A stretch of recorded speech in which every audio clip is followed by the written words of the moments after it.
Boa tarde a todos. 2 minutos e vamos começar. Sim. Ok. Boa tarde a todos. Queria primeiro agradecer-vos por se juntarem a nós neste workshop para o projeto Ambience. Em primeiro lugar, peço desculpa pelo meu português. As outras oradoras são nativos, então é apenas 5 minutinhos e passo-lhes a palavra. Muito obrigada pela paciência. Mas vou introduzir o workshop. O objetivo deste workshop passa por discutir com os stakeholders portugueses o conceito de AEPC, Active Energy Performance Contract, e as flexibilidades dos edifícios, e gostaríamos muito de contar com a vossa participação para uma discussão enriquecedora. O workshop será dividido em 2 partes. Primeiro, temos apresentações dos parceiros portugueses do consórcio do nosso projeto H2020. Temos connosco o Inescatec, EDP-New e Smart Energy Lab, que vão falar sobre os desenvolvimentos e os resultados deste projeto de inovação. E a segunda parte será dedicada a uma discussão, uma mesa redonda para perceber as perspectivas dos ESCOs e vocês, os participantes em Portugal, sobre o potencial valor da flexibilidade dos edifícios, as oportunidades, os desafios e as recomendações para os ultrapassar. Então, a agenda. Vou começar com uma breve introdução do projeto e passo a palavra ao meu colega Tiago Soares, da Inescatec, que vai falar sobre o conceito AEPC e os possíveis modelos de negócio. Depois disso, Nuno Mateus, da EDP-New, vai apresentar a plataforma ABPM, que foi desenvolvido em colaboração com os nossos parceiros no projeto. De seguida, eu e a minha colega Raquel Castanho, da Smart Energy Lab, falaremos brevemente sobre os edifícios de demonstração. E, por fim, os meus colegas Gonçalo Lacerda e João Cravinho vão discutir o potencial de mercado do conceito AEPC na Europa e as oportunidades e os desafios especificamente no contexto português. Durante as apresentações, sintam-se à vontade para deixar os vossos comentários e as perguntas sobre o tema no chat, e na parte de discussão vamos responder a essas perguntas e deixaremos a palavra aberta para uma discussão, esperamos mais participativa, onde terá a oportunidade de responder as perguntas que vamos lançar. Algumas regras, por favor, fica com a microfone desligada até a parte de discussão. Deixa os vossos comentários e perguntas no chat, também se precisa apoio técnico. E uma nota que o workshop será gravado, mas apenas algumas apresentações serão partilhadas. A parte da discussão é confidencial. Então, temos quantas pessoas no workshop? Acho que podemos fazer uma mesa redonda para vos conhecermos melhor. Podem apresentar-se e a vossa organização é muito rápida e vamos começar com as apresentações.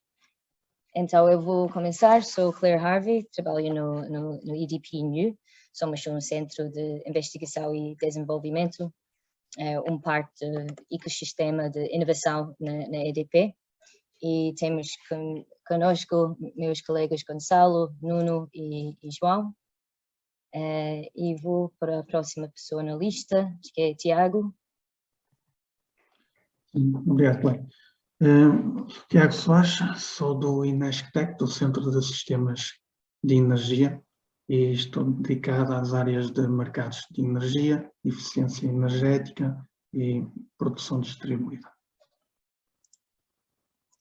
A próxima é a Raquel Castanho.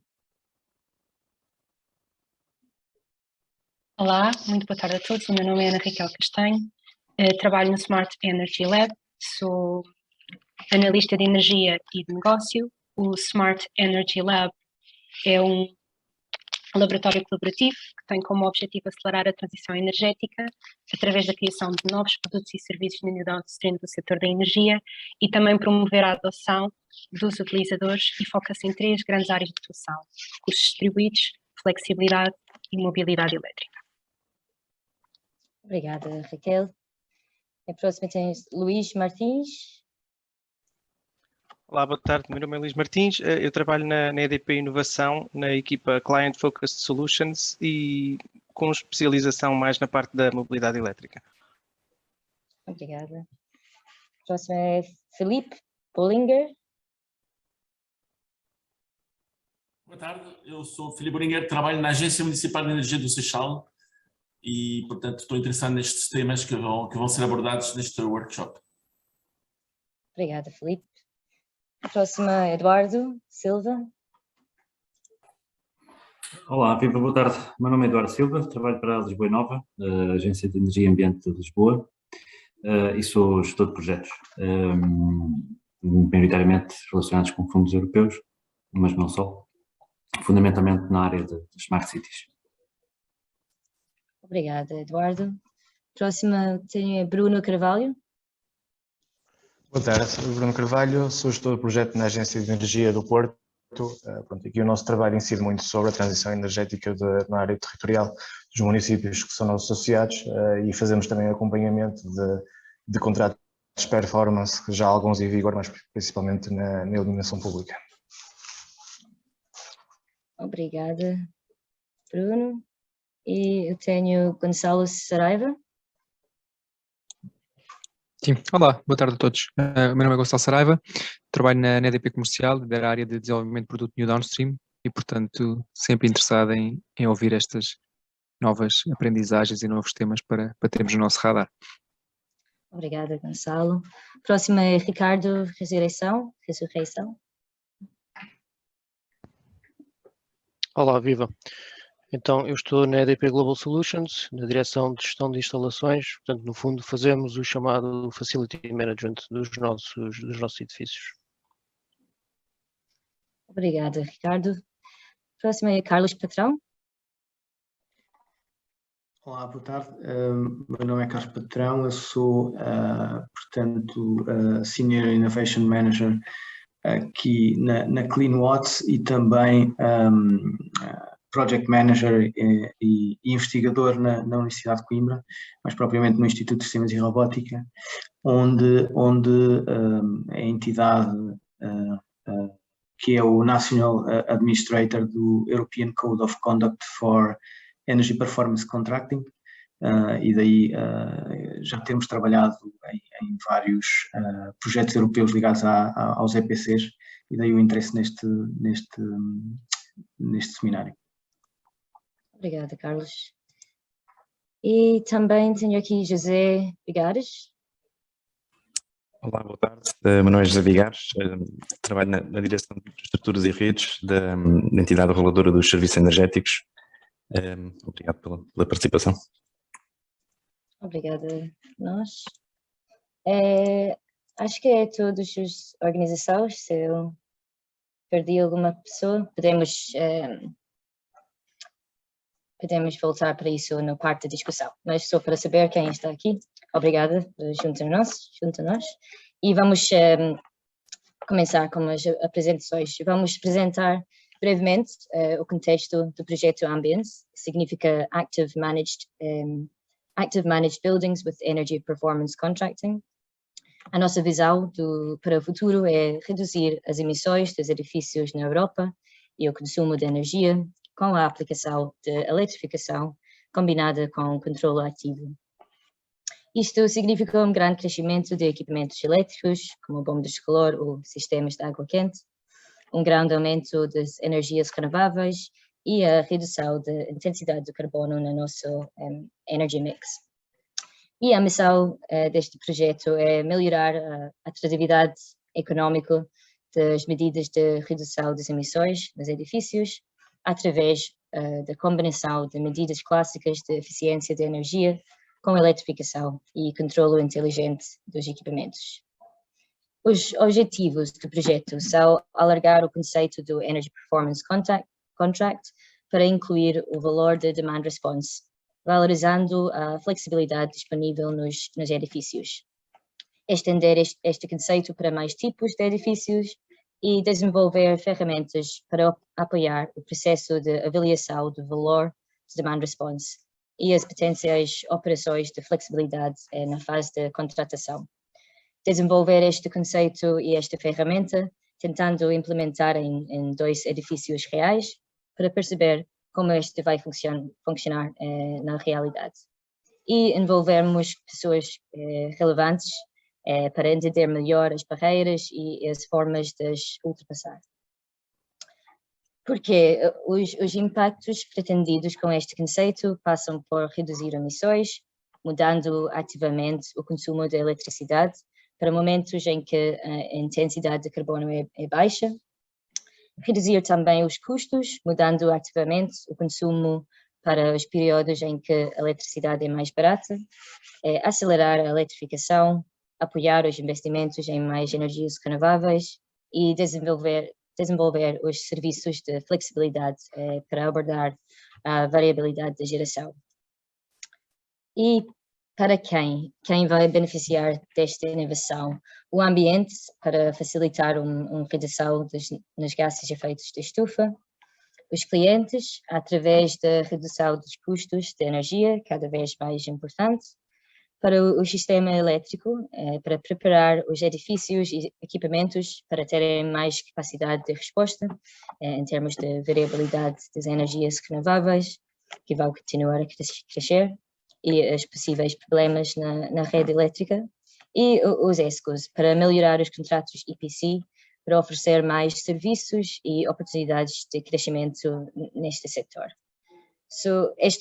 Estes são os objetivos e somos 8 parceiros europeus que trabalham neste projeto de diferentes partes do continente, com um orçamento de 2 milhões de euros e vai terminar no fim de maio deste ano. Queria agora apresentar, para quem não sabe, os parceiros portugueses presentes neste workshop. Temos Inescatec, temos EDP New e Smart Energy Lab. E obrigada pela atenção.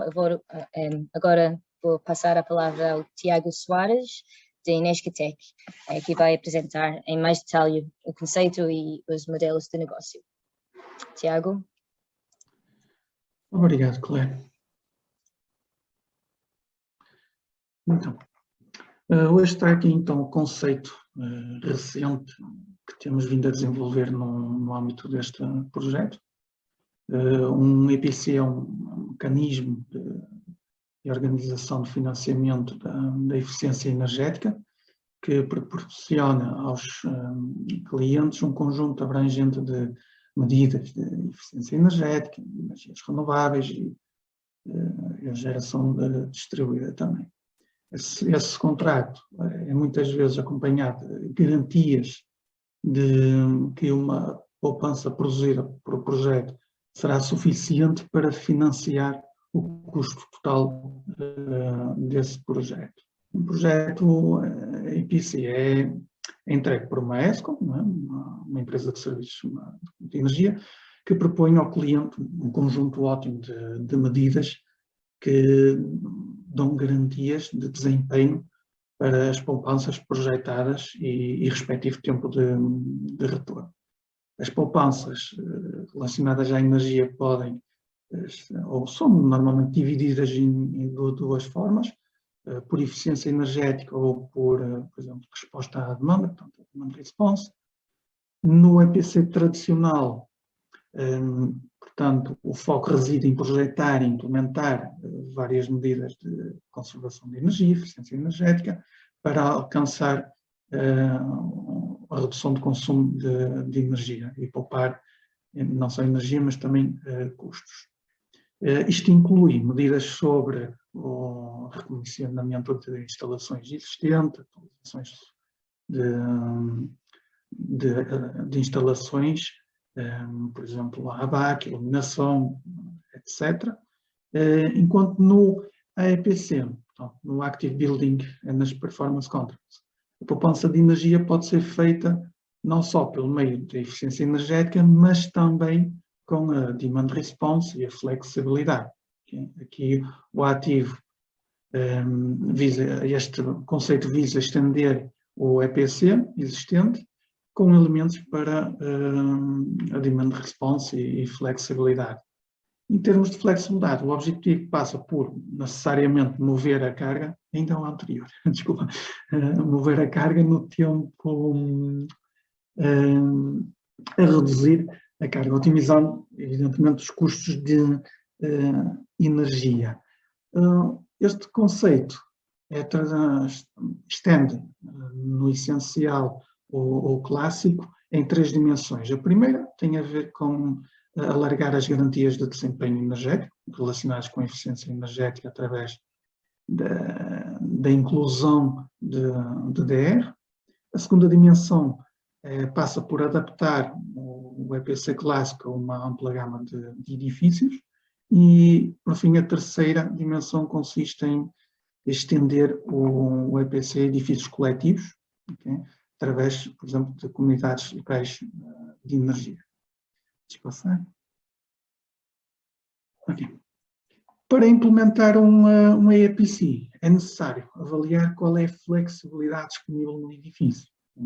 Portanto, existem no edifício diversas fontes de flexibilidade, okay? Que podem ser ativadas alterando a produção de energia ou a forma como utilizam a energia elétrica. Alguns podem exigir uma flexibilidade aceitável nos níveis de conforto, ou na forma como as instalações estão sendo utilizadas. Esta figura tem alguns dos exemplos de fontes de flexibilidade. Diante de todas essas fontes de flexibilidade, é possível concluir que a flexibilidade de carga é uma forma de demand response que controla o uso de energia elétrica em tempo real, utilizando também os eletrodomésticos comuns como termostatos inteligentes, aquecedores de água e por diante. Podes passar, por favor? Neste sentido, os principais fatores que contribuem para a disponibilidade da flexibilidade são, nomeadamente, a concepção da flexibilidade como um produto, okay? Disponibilidade da tecnologia, a medição, validação e liquidação, okay, da flexibilidade, o fácil acesso ao mercado, a percepção do cliente no que respeita ao que é e o que é que envolve a flexibilidade e depois também as questões de privacidade e segurança. Podes passar, por favor? Agora vamos falar um bocadinho da cadeia de valor deste conceito. Nesta figura vemos a cadeia de valor dos serviços energéticos existentes, desde a energia primária à energia útil, com os respectivos modelos de negócio. A energia primária indica o que pode ser economizado: petróleo, gás natural, carvão, etc. A energia secundária já é o tipo de energia que é considerado como utility e abrange a eletricidade, redes de calor, entre outros. Na contratação de fornecimento de energia, chamado Energy Supply Contract, um fornecimento eficiente de energia final, como calor, ou vapor, ou até mesmo ar comprimido, é contratado e medido em megawatt-hora. O modelo inclui a compra de combustível e é comparável aos contratos de fornecimento usuais em redes de calor e de frio. Quanto ao EPC, que é a base do EPC, o foco está na redução do consumo de energia final através das medidas de eficiência energética, okay, que incluem o isolamento térmico, etc. O modelo de negócio é baseado em poupanças, em garantias de comparação com a linha pré-definida, que é denotada como o megawatt-hora. Ao se adicionar os programas de demand response e flexibilidade, o modelo de negócio é melhorado. Portanto, podemos analisar a quantidade de flexibilidade como flexi-watt-hora, uma medida importante, pois aqui se concentra o valor obtido pela demand response e pela flexibilidade adicional.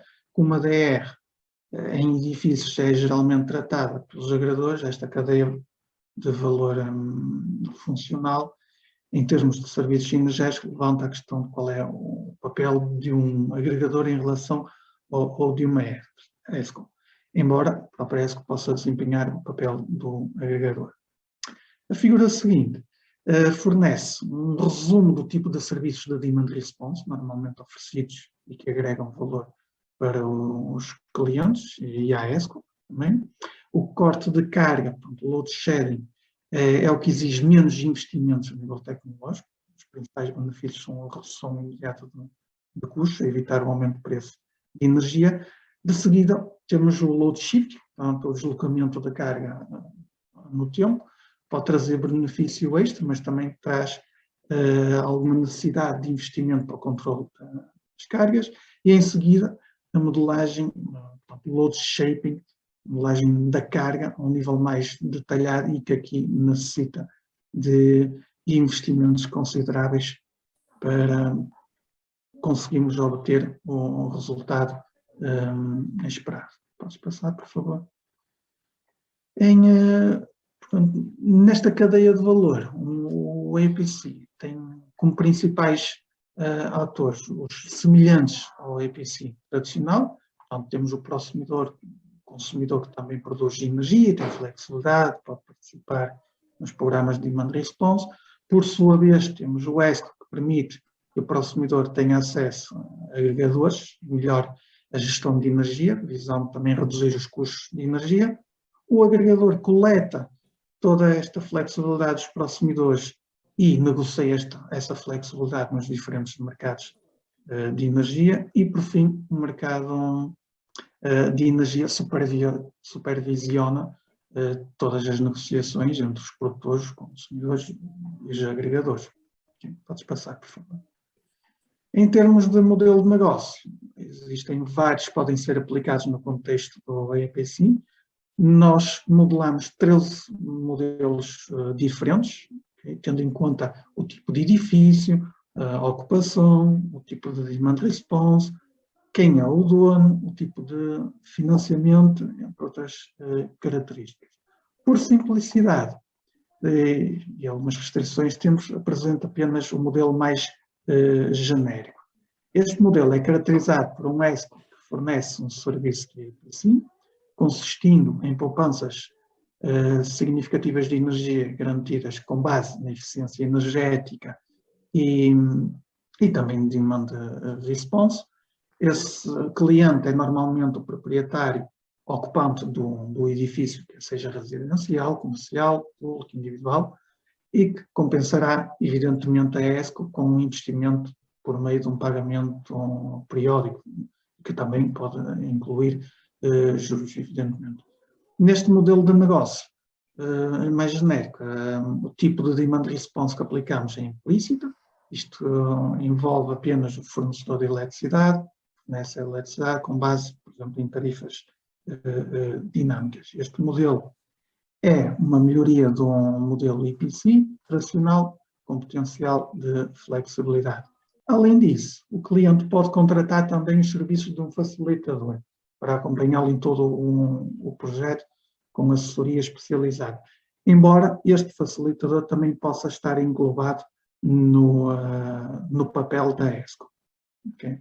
Que temos isso, por exemplo, noutros modelos de negócio que não este. Podes passar, Clara. Obrigado. No que se refere à implementação do EPC, o procedimento geral é dividido em 3 fases. Temos a pré-contratação, contratação e execução.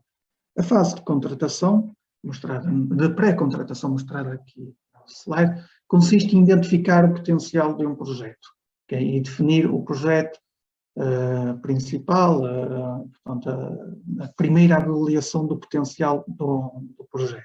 Esta fase tem 2 etapas. Tem a pré-viabilidade, um estudo de pré-viabilidade que envolve a coleta, análise de todos os dados relacionados ao utilizador de energia, o benchmarking de todos os consumos significativos da instalação, e temos a segunda etapa, que é o estudo da viabilidade, que visa desvendar de forma objetiva e racional os pontos fortes, fracos do negócio existente e determinar a solução que pode ser implementada. Vamos mudar. Em seguida temos a fase de contratação, que consiste no desenvolvimento e implementação do projeto. Esta fase também é dividida em duas etapas. A primeira etapa tem a concepção do contrato, portanto, onde temos a realização dos principais cálculos e quantificações sobre os termos de contrato e a confirmação das características do EIPC. Isto inclui uma estimativa da poupança de energia esperada, bem como a análise financeira, e depois temos a implementação, onde as opções, obrigado, a implementação onde todas as opções que foram selecionadas, portanto, soluções do projeto, são instaladas e executadas. Podes passar. Por fim, temos a fase de instalação dos equipamentos e a assinatura do contrato. Após esta fase de instalação, temos a operação, okay? Onde aqui temos as atividades de operação e monitorização que consistem no treino dos utilizadores finais e na supervisão da operação do plano de gestão de energia, que é realizado pelo ESP. Durante esta etapa é necessário verificar todas as informações enviadas pelos novos sensores, medidores inteligentes, para evitar atrasos na operação e atividades de flexibilidade. Na última etapa deste modelo, temos as atividades de medição e verificação. Isto é, consiste em um procedimento regular de medição e verificação para determinar se as poupanças de energia e custos resultantes das medidas e verificação para determinar aqui se, portanto, as poupanças de energia e os custos da implementação das medidas de eficiência energética se estão no bom caminho ou não. Este procedimento é realizado juntamente com as atividades gerais de operação e manutenção até ao final do contrato. E obrigado. Entretanto, temos também agora uma pequena questão em modo pulo que gostaríamos que todos os parceiros presentes aqui nesta reunião participassem. A questão prende-se com o seguinte: na vossa opinião, quais são os tipos de edifícios que vocês veem que têm maior potencial para o desenvolvimento de projetos EIPC? Okay? E nesta questão temos vários tipos de edifícios, desde administrativos, habitacionais, escolares, hospitalares, hoteleiros, desportivos, comerciais, armazéns ou indústrias e oficinas, bem como outros que possam pensar que terão maior potencial para a aplicação deste tipo de projetos. Pelo que peço que todos preencham, por favor.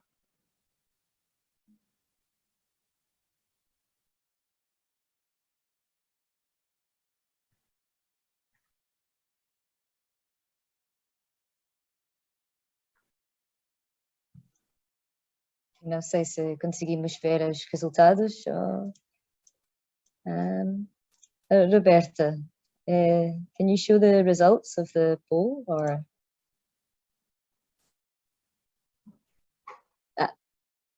here we go. Então, 28% para administrativos. Ok, o Nuno, queres continuar?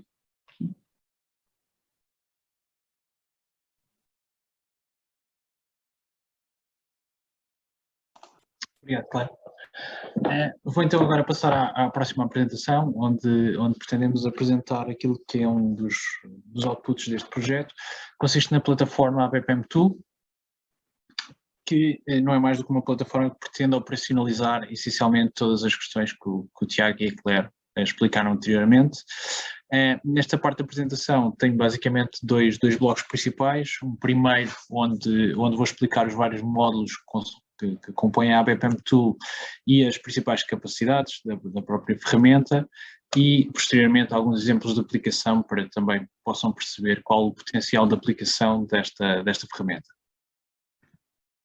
Então, a BPM Tool não é mais do que um acrónimo daquilo que ela representa na prática, portanto, a Active Building Energy Performance Modeling Platform, que não é mais do que uma plataforma que tem capacidade de, muito resumidamente, de modelar o desempenho energético de um edifício e testar algumas das questões que já falámos aqui anteriormente, que já vão ver a maior pormenor. Portanto, ela tem também capacidade de fazer todo o cálculo dos custos operacionais e cálculo dos KPIs, testar a viabilidade da aplicação de determinadas medidas de eficiência energética, aqui muito importante, realçado também pelo Tiago, e por fim, a terceira fase, já durante a fase da operação dos contratos, fazer um update daquilo que são as garantias de performance. Nesta ferramenta nós temos essencialmente aqui quatro blocos que são relativamente importantes e que foram desenvolvidos ao detalhe. O primeiro, obviamente, de forma a incluir tudo aquilo que possa ser possíveis stakeholders que tenham interesse em utilizar esta ferramenta, que obviamente vão desde os donos dos edifícios, a gestores de edifícios, incluindo algumas instituições financeiras. Depois tem aqui capacidade, como eu já referi anteriormente, a partir do momento que conseguimos simular o desempenho energético dos edifícios, podemos também ver aqui o impacto que a aplicação de várias medidas de eficiência energética tem no consumo e posteriormente, de que forma é que os contratos de performance energética podem ou não ser aplicados neste contexto. A aplicação de controle ativo dos edifícios, e aqui o Tiago também já falou em algumas possibilidades. Essencialmente aqui no âmbito desta plataforma nós temos dois tipos, um modo muito simplificado que acaba por ter on e off nos tipos de equipamentos que nós temos nos edifícios, e depois temos, se quiserem, aqui um controle inteligente dos equipamentos, que no âmbito desta plataforma tem sempre tenta otimizar aquilo que é o desempenho do edifício em função de alguns objetivos que possamos definir.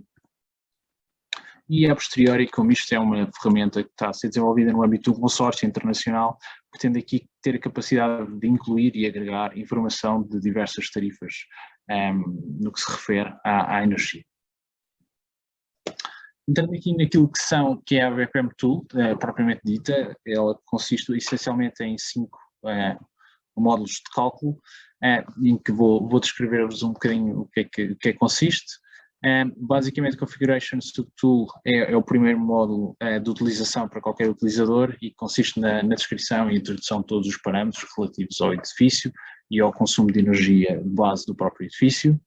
Depois temos o Flex Model Creation Subtool, que no fundo será talvez a parte mais complexa da ferramenta e talvez a parte mais detalhada, que incorpora um modelo simplificado do tipo RC, que pretende simular de forma simplificada o desempenho energético do edifício, ou seja, de forma ágil, de forma a que esta ferramenta também não seja muito pesada a nível de cálculo, e que pretende dessa forma obter tudo aquilo que são outputs ao nível de consumo de energia dos edifícios. E por fim temos aqui a Sub-Scenario Creation Subtool, que não é mais do que um módulo adicional que permite criar regras para se simularem outros cenários, ou seja, no modelo anterior, por exemplo, simular só season de aquecimento ou de arrefecimento, aplicar determinadas medidas de eficiência energética, e depois entramos nos módulos finais de cálculo de KPIs energéticos e de KPIs essencialmente ao nível do investimento, sendo que na fase de contratação temos essencialmente como outputs três relatórios, um primeiro que obviamente nos dá a informação sobre o investimento, se faz sentido ou não no âmbito desta ação, e depois temos 2 reports, um que chamamos o baseline e o reference KPI report, que no fundo nos dão aqui a base para aquilo que será depois a contratação do contrato. Na fase de performance temos aquilo que já referi anteriormente, ou seja, não é mais do que voltar a resimular o edifício com base em dados já reais do próprio operação do edifício, de forma a haver um update daquilo que são os certificados de garantia. Já novamente um report atualizado, todos os KPIs e corrigidos em função daquilo que é o funcionamento real do edifício. Entrando agora aqui naquilo que são alguns exemplos de aplicação, também para perceberem o que é que esta ferramenta tem ou não capacidade de incorporar no cálculo. Portanto, ela vai desde tudo o que tem a ver com o consumo de energia elétrica, de gás, água quente, água fria, capaz de incorporar, apesar de não ter muito interesse ao nível da gestão de equipamentos e de cargas do próprio edifício, tem obviamente de considerar tudo aquilo que são equipamentos com uncontrollable loads, ou seja, tudo aquilo que não podemos mexer, mas que tem impacto no desempenho energético também do edifício, no balanço do mesmo. Depois, temos a capacidade de modular tudo o que seja aquecimento de espaços, água quente, produção descentralizada de renováveis através de painéis fotovoltaicos, produção térmica através de equipamentos de gás, bombas de calor, ar-condicionado, e depois temos ainda a incorporação de sistemas de armazenamento de energia, quer seja ela elétrica ou térmica, sendo de água quente ou água fria, dependendo do caso, mas de uma forma geral a ferramenta tem capacidade de simular tudo aquilo que são os equipamentos típicos que nós encontramos nos nossos edifícios, e ou seja, tudo aquilo que viram até aqui no fundo incorpora tudo o que são inputs para a parte de cálculo do modelo de desempenho térmico, mas obviamente, e que nos interessa como output, até para a relação depois daquilo que são as mais-valias ou não da gestão destes contratos, as interações que depois o edifício possa ter ou não com as redes de eletricidade, de gás e de aquecimento, e obviamente tem capacidade, como eu já vos tinha dito, de calcular tudo aquilo que são KPIs ao nível de ganhos económicos. Tudo isto que vos acabei de dizer, no fundo, acaba por estar representado por este esquema um bocadinho simplificado, em que ao centro podemos ver aquilo que é caracterizado pelo edifício e que de alguma forma nesta ferramenta é modelado através deste modelo simplificado RC, em que temos obviamente que definir tudo aquilo que são os equipamentos controláveis e não controláveis, e em função disto a ferramenta dá-nos tudo aquilo que são outputs e que vão ser trabalhados ao nível dos dois módulos adicionais para cálculo dos KPIs económicos e também de performance energética do edifício.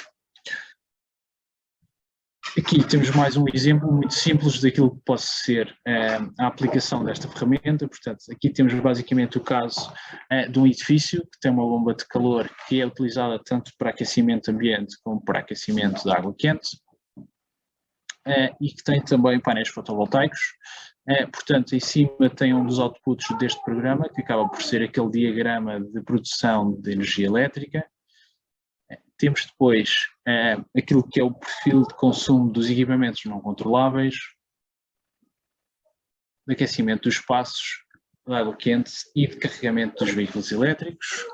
E temos aqui como resultado final, se quisermos, este diagrama de carga que nos dá o match entre aquilo que é consumido e que é produzido, e que, como podemos ver neste caso, há uma grande diferença, ou seja, temos muita injeção de energia na rede porque os consumos não estão localizados basicamente quando temos a produção, e aquilo que conseguimos introduzir com esta ferramenta, através do controle ótimo, não se trata mais do que deslocar algumas das cargas controláveis para a altura em que temos maior produção de energia. Isto aplica essencialmente ao carro elétrico, ao aquecimento de ambiente e à gestão também do reservatório de água quente.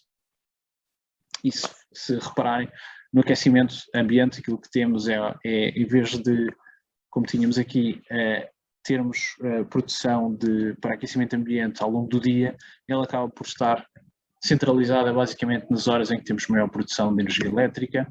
A mesma coisa com o reservatório e o mesmo com o carro elétrico, e aquilo que vemos aqui é uma otimização para este caso muito específico, em que deixamos de ter um valor muito elevado de injeção de energia na rede, porque não está otimizado, e passamos a ter zero de injeção na rede e um nível muito elevado de autoconsumo.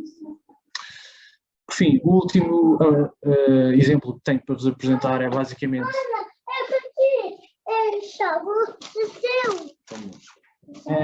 é a aplicação de renovação numa habitação, e que basicamente aquilo que eu vos vou mostrar é o potencial desta ferramenta para demonstrar o impacto da aplicação de medidas de melhoria numa habitação. E, portanto, inicialmente, com todos aqueles inputs que já vos expliquei, definimos aquilo que é baseline, que nos vai dar uma série de KPIs ao nível de consumo de energia e posteriormente todo o cálculo económico associado a isto e de emissões de CO2. Quando começamos a trabalhar o edifício e a perceber de que forma é que as medidas de melhoria podem financiar este tipo de renovações. Basicamente, aquilo que temos nesta primeira medida de melhoria é a aplicação de isolamento térmico ao edifício, que obviamente aquilo que vai impactar é no aquecimento dos espaços e, portanto, por aqui temos um aumento uma diminuição dos custos associados à energia de cerca de 40%.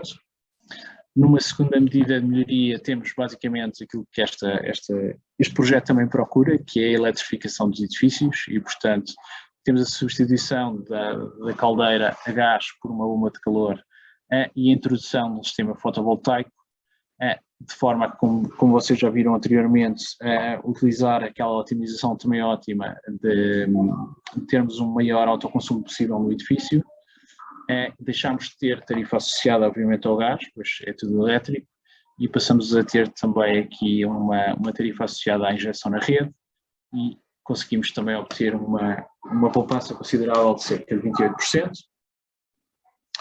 E por fim temos aqui a gestão ativa destas cargas, como já vimos anteriormente, tentar otimizar o mais possível de acordo com o exemplo que já vos mostrei anteriormente e conseguimos aqui uma poupança de 19%. Ou seja, 40% na medida de melhoria do isolamento térmico, mais 28% na eletrificação e por fim o controle ativo dos edifícios representa cerca de 20% neste exemplo que vos dei. Sobre a ferramenta da ABPM Tool, é tudo o que tenho para vos mostrar. Pedia-vos agora, tal como aconteceu no módulo anterior, para preencherem a pool. Penso que, entretanto, ela deve estar a aparecer no vosso ecrã, em que basicamente aquilo que vos pedimos é que selecionem quais das seguintes tecnologias são mais prioritárias de implementar no que se refere ao controle.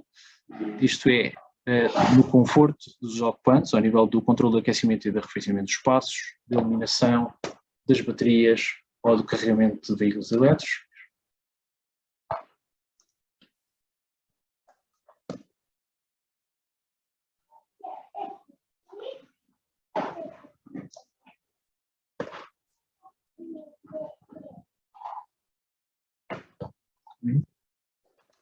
Acho que agora já todos conseguem preencher.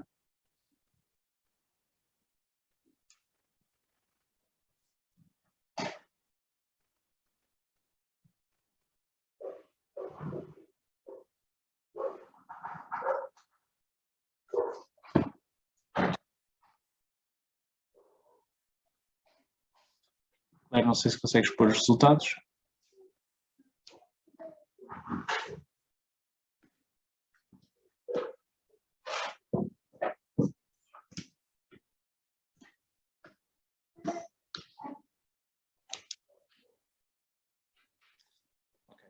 Basicamente, com a maioria dos participantes, acho que de facto o conforto dos ocupantes é o mais importante. E também acho que está em linha com muitos dos estudos que temos a ver publicados, acaba por ser o elemento mais importante.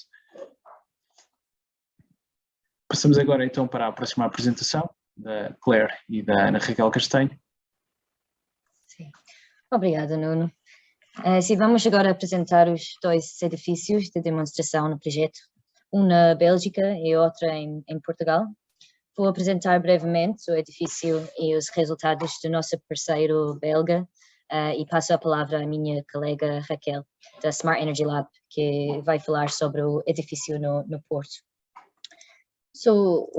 O edifício na Bélgica foi construído em 1912, com algumas renovações no ano 2012.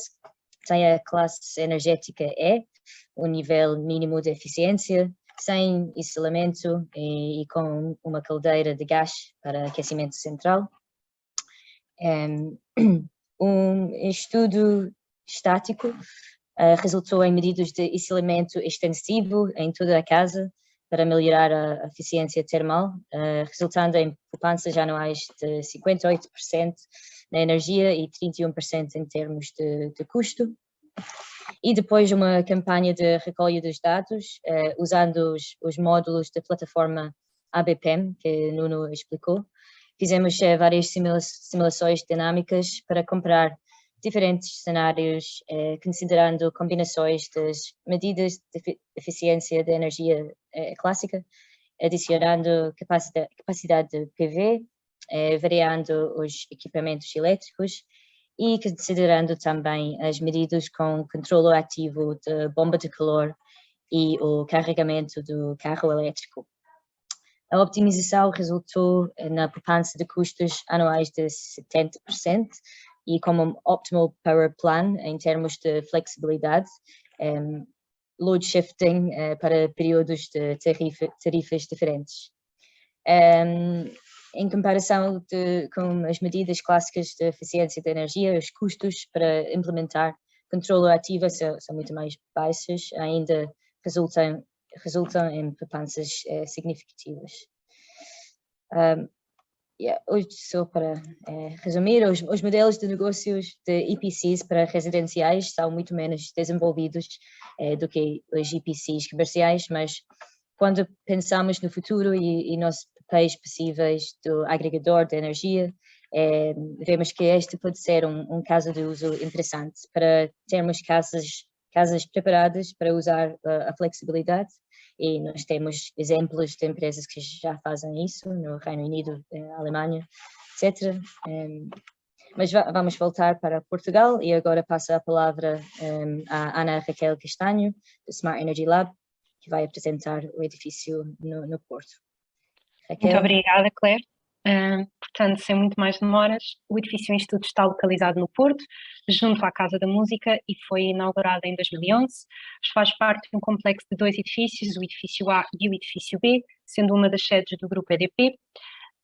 O projeto em particular decidiu focar-se no edifício A, devido à disponibilidade de equipamentos de medição e também porque a ocupação do edifício B reduziu significativamente no auge do período pandémico. O imóvel tem uma ocupação diária de cerca de 600 pessoas e uma área útil de pavimento de mais de 18 mil metros quadrados. É composto por 10 pisos. Os pisos superiores são maioritariamente escritórios em open space, com necessidades de climatização, e os 3 pisos inferiores são subterrâneos, com espaço dedicado a estacionamento e também carregamento de veículos elétricos. A classe energética do edifício é B-, e de momento não tem nenhum contrato de desempenho energético. Já a inércia térmica do edifício é média. Há aqui um controle parcial das cargas do edifício, que inclui também o sistema de iluminação e a AVAC, embora no geral o nível de controle inteligente seja baixo. O imóvel dispõe ainda de um sistema de painéis fotovoltaicos na cobertura e na fachada que está orientada a sul para autoconsumo, e já em relação à iluminação, embora já exista alguma iluminação LED, há uma parte que ainda é assegurada por luminárias com lâmpadas fluorescentes. Quanto ao consumo energético, este é essencialmente elétrico. Podes passar, Claire. Portanto, além das características mencionadas, o edifício foi projetado de forma a incluir um conjunto de medidas de eficiência energética de raiz, como, por exemplo, isto sem querer estar a ser muito exaustiva, as fachadas são cobertas por telas metálicas de ensombramento que rodam ao longo do dia, por forma a reduzir o recurso à iluminação artificial. As luminárias são controláveis através de reguladores de luminosidade. A temperatura em todos os pisos é independente e controlada de forma centralizada, o que significa aqui que os ocupantes não podem mudá-la. E existem também mecanismos de aproveitamento de águas subterrâneas para rega automática, uso sanitário e também para lavagem do parque de estacionamento. No entanto, ainda há oportunidade de melhorar alguns aspectos energéticos do edifício, nomeadamente através, por exemplo, da substituição completa por iluminação LED, pela redução do horário de funcionamento programado para as unidades de ventilação, e estamos aqui apenas a falar em 1 a 2 horas nos extremos destes horários de funcionamento, a instalação de variadores de velocidade nos vários ventiladores, bem como nas bombas de circulação de quente e frio, e ainda a instalação de mais painéis fotovoltaicos na área livre da cobertura. Estas medidas de eficiência energéticas que estão a ser aqui propostas pelo projeto permitiriam reduzir o consumo de eletricidade anual em aproximadamente 12% em relação à baseline. Já no que diz respeito, Claire ainda não, Então, relativamente à exploração da flexibilidade aqui implícita, nós neste momento estamos a estudar o potencial do sistema AVAC, com o objetivo aqui de gerir o consumo através do controle ativo em resposta às tarifas. E sobre esse ponto vamos entrar em maior detalhe no slide seguinte. Agora sim, Claire. Ok. Portanto, como se pode observar aqui, o sistema de climatização é constituído por 3 chillers para arrefecimento e um chiller do tipo bomba de calor que funciona apenas em modo de aquecimento. Para efeitos da simulação da flexibilidade, foi necessário criar um modelo dinâmico simplificado do comportamento térmico do edifício.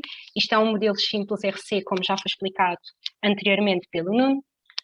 Os dados de input para este modelo foram recolhidos através de equipamento de monitorização que já existia anteriormente no edifício, mas também outro que foi instalado no âmbito deste projeto, como por exemplo sensores de temperatura interiores, bem como também de fontes de informação pública, no caso da radiação solar e também da temperatura exterior. Baseado nisto, o que a ferramenta ABPM faz é uma estimativa dos custos de operação com e sem controle ativo do sistema AVAC, respeitando os requisitos de conforto e também atendendo à estrutura tarifária, que no caso do piloto português se divide nestes 4 períodos que vocês podem ver. Podes passar, Claire. Portanto, agora o piloto português possui aqui a particularidade, diria, da maioria dos stakeholders envolvidos fazerem parte do grupo EDP, aqui com exceção da empresa de manutenção. Portanto, os ocupantes são funcionários das diferentes empresas do grupo e o dono do edifício é a EDP. Já que o principal beneficiário de um contrato à EPC é o gestor do projeto, isto é, a EDP Global Solutions, sendo que a EDP comercial assume aqui o papel de ESCO. Podes passar, Claire. Relativamente aqui ao modelo de negócio, foi considerada uma variação do modelo A2, se vocês ainda se recordarem do que o Tiago apresentou, uma vez que aqui não existe uma entidade financeira externa para financiamento do projeto AEPC, em particular no caso do piloto português. E isto porquê? Porque o gestor do edifício possui capacidade financeira para implementar medidas que promovam a eficiência do imóvel. Assim sendo, no projeto nós assumimos estar na presença de um tipo de contrato Guaranteed Savings, em oposição a Shared Savings, o que significa que é o cliente que faz os investimentos previstos para o projeto AEPC. Embora este mecanismo seja amplamente usado na Europa, é discutível se é aquele com maior aplicação em Portugal. E, finalmente, para garantir o bom desempenho da ESCO, está a ser discutido implementar um esquema bónus-malus, em que a ESCO deve compensar o cliente em caso de subdesempenho, em relação à poupança garantida, claro está, mas que também deve ser compensada em caso de sobredesempenho. Isto porque o projeto também contempla preparar um template de um possível contrato à EPC. Da minha parte é tudo. Muito obrigada pela vossa atenção e passamos agora a mais uma pergunta, que é a seguinte. Quais deveriam ser as mudanças nas estruturas tarifárias que disputariam a gestão da procura em Portugal neste contexto?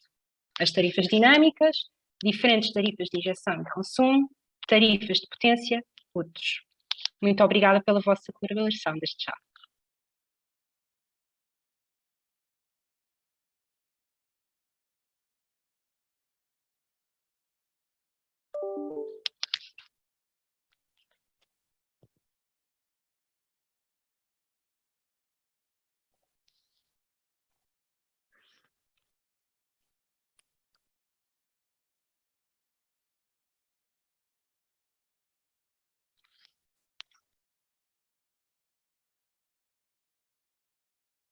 Vamos aguardar um bocadinho pelos resultados.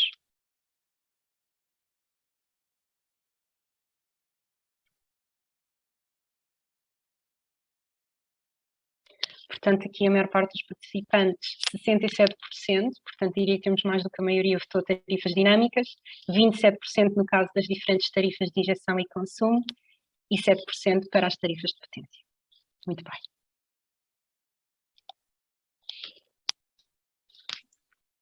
Acho que agora passo a palavra a Gonçalo Lacerda. Olá, boa tarde. Eu agora vou falar sobre o potencial do mercado na Europa e depois há os desafios para implementar em Portugal. Será o João Cravinho a efetuar essa parte da apresentação. Próximo slide. Então, relativamente à Europa, quais são as dinâmicas e quais são os potenciais do mercado para este tipo de contratos. Primeiro, o ambiente regulatório. Quando estamos a falar do ambiente regulatório, estamos a falar de que a regulação ser mais favorável e ser favorável para esta área e estar definida e clara sobre esta vertente. Depois, sobre os Energy Performance Contracts, qual é o potencial de mercado que existirá nesta área atualmente e potencialmente no futuro. O potencial da flexibilidade ligado à eletrificação, portanto já falamos, nomeadamente o que apresentamos aqui são bombas de calor, mas a eletrificação dos consumos. Outra, também o incremento da monitorização e do controle, para as pessoas poderem, a certa altura, em vez de pagarem a fatura no fim do que gastaram, poderem fazer atuações de maneira a isso ser efetuado. E também a parte da criação de o cliente perceber, em Customer Awareness, perceber exatamente se fizer certas e determinadas atuações, como é que essas atuações irão modificar os seus consumos e, nomeadamente, depois modificar os seus pagamentos desta área. Preços dinâmicos e o tempo de utilização ao longo quer do dia, quer da semana. Como sabemos, os fins de semana os consumos são diferentes da semana. E isto muitas vezes tem a ver, estes preços dinâmicos têm a ver com a oferta que existe ou nesta área ou não. Também, casos de negócio comparados com contratos ativos de EPC ou contratos de EPC normais, a existência de agregadores de mercado, e a existência de agregadores de mercado é uma área que temos também, porque esta área, com a agregação, possam muitas das vezes comprar em modelo grossista e depois fornecer em modelo retalhista, e a colaboração potencial entre os ESCOs e estes agregadores de mercado. Portanto, são estas vertentes de colaboração poderão potenciar o negócio. Próximo slide. Em termos dos driving forces do mercado para desenvolver estes contratos EPC ativos, no caso dos ESCOs, temos um incremento de casos de negócios para os edifícios, também criar oportunidades de negócio em novos ou existentes segmentos de clientes. Também esta vertente que já falei do novo papel de um agregador e da cadeia de valor dos agregadores. Em termos dos EPCs, os facilitadores de projetos de EPCs, convencer o cliente e os investidores em modelos alternativos de receita, explorar serviços serviços de consultoria para potenciar a flexibilidade e adaptar os modelos de negócio e os modelos de ocupação, nomeadamente de concursos para incluir estes contratos ativos. Em termos dos empresas de transporte ou distribuição ou dos reguladores, o objetivo é potenciar ou como é que eu ia dizer, unlock, agora não chego lá. E, portanto, digamos, libertar o potencial de contratos flexíveis, desenvolver novos relacionamentos com os ESCOs que querem oferecer este tipo de possibilidade e também melhorar as redes e a resiliência das redes elétricas. Em termos dos status que existem nos EPCs e na flexibilidade, temos aqui os status de EPCs e de ESCOs, que em 2019, este estudo foi feito em 2019 no âmbito deste projeto, por isso é que os dados são de 2019, e vemos nos países onde nós temos membros do consórcio, Itália é o país desenvolvido e com o mercado desenvolvido, Bélgica e Espanha são mercados que estão mais desenvolvidos do que Portugal, que é um mercado incipiente e no início, isto em 2019. E o desenvolvimento nos outros países, também vemos aqui no centro da Europa e no Reino Unido, os mercados são desenvolvidos. Em termos dos mercados nórdicos e em França e Irlanda, são mercados ainda em desenvolvimento. E os mercados incipientes são os mercados mais do leste da Europa, para além do mercado de Portugal que já falamos.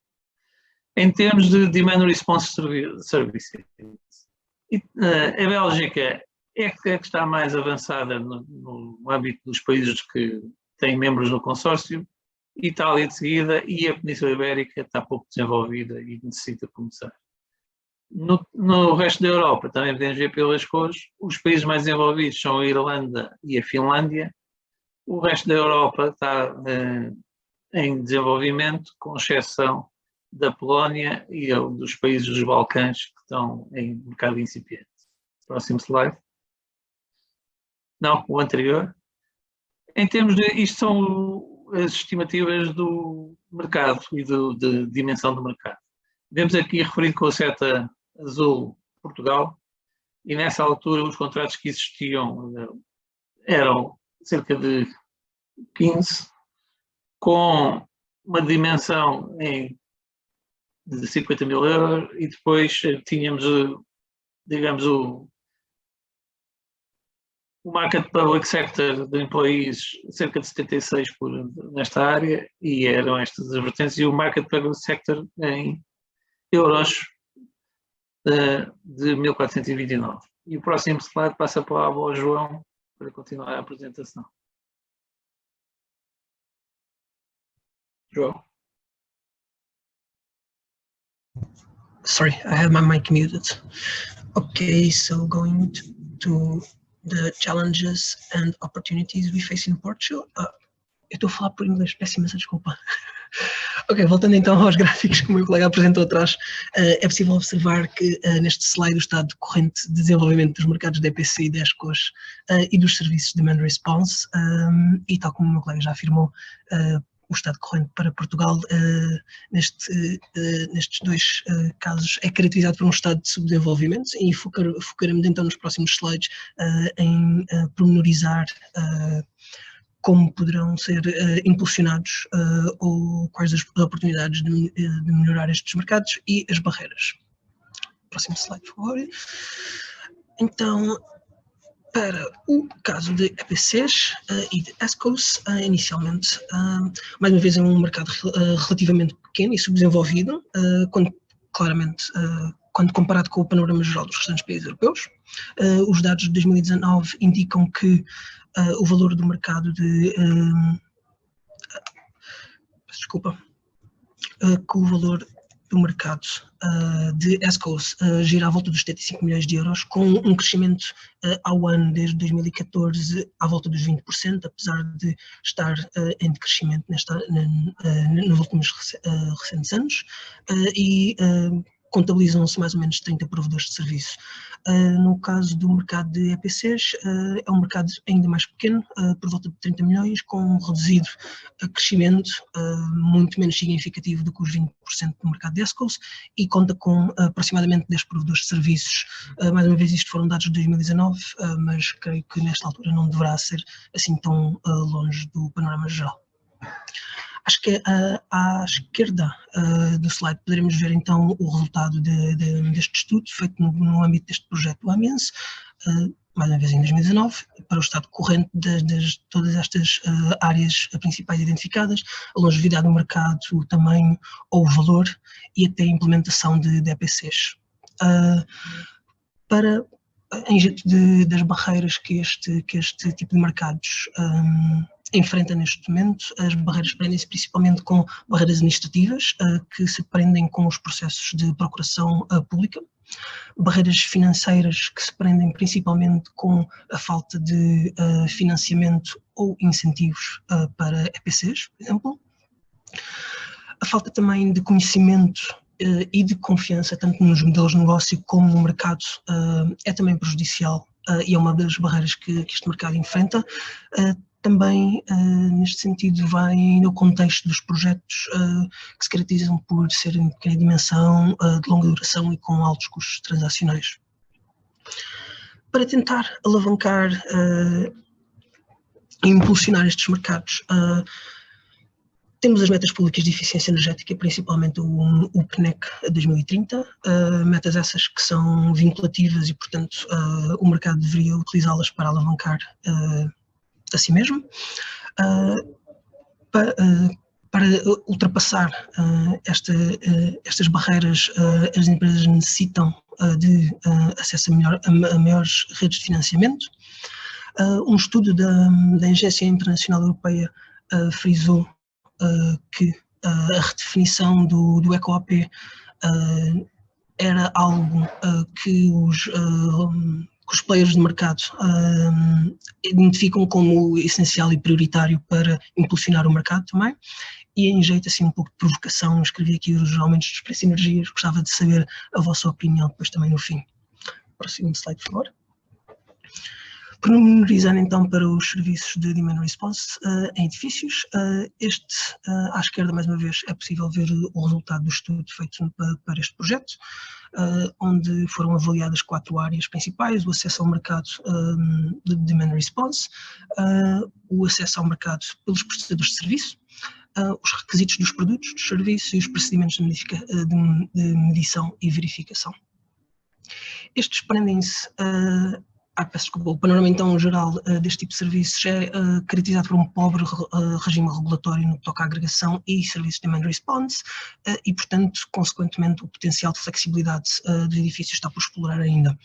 As barreiras prendem-se principalmente com barreiras legais, de mercado, técnicas ou sociais, não vou ir uma por uma por falta de tempo para despachar, e para tentar impulsionar este tipo de serviços em Portugal, todos os estudos frisam que é importante e prioritário um aumento da regulação, algo que, no que toca à agregação, o novo Decreto-Lei de Energia já toca, de certa maneira, com as comunidades de energias renováveis.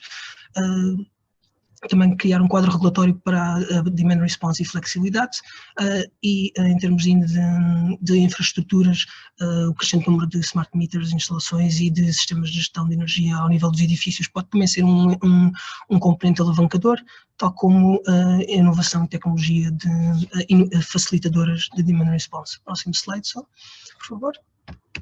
E para terminar, outros fatores que foram identificados nos estudos prendem-se principalmente com a ausência de quadros regulatórios para a integração de serviços energéticos e não energéticos.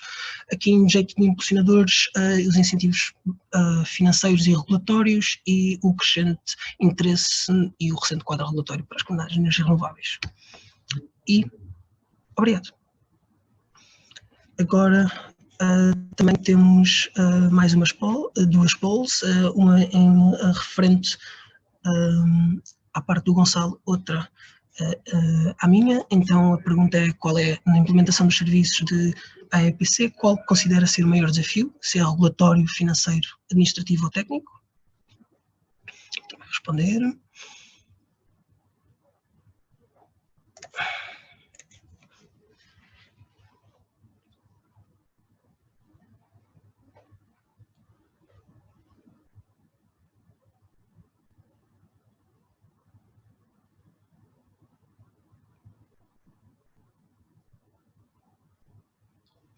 E aqui temos os resultados.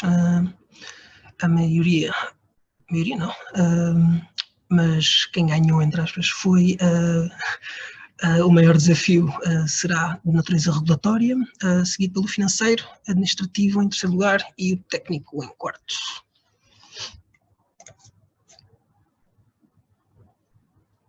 E, como eu disse, mais uma segunda pergunta. Neste caso, a pergunta aprende-se com quais são os principais drivers de mercado, ou os mais importantes para o desenvolvimento no mercado português deste tipo de serviços. A primeira opção de escolha será as tarifas de energia adequadas, segunda, potencial de otimização do autoconsumo, armazenamento, eletrificação, do aquecimento e arrefecimento e flexibilidade de veículos elétricos, mudanças regulatórias, pressão e responsabilidade social e corporativa e os mercados.